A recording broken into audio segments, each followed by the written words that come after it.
So, welcome. Here is how you can use DeepDAO tools. Make sure that you are on deepdao.io/organizations. Scroll to DAO tools.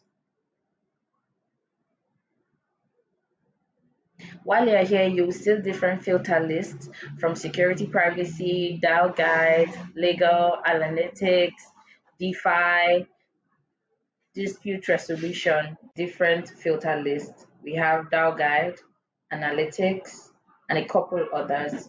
You can just select on any of these filter lists. So let's select analytics. Okay, on analytics, you can only see two DAO tools, DeepDAO itself and Tally. You can also select another to find a DAO tool. Let's go to governance. On governance, we can see Argon, we can see collab.land, we can see Colony, we can see a couple of other DAO tools.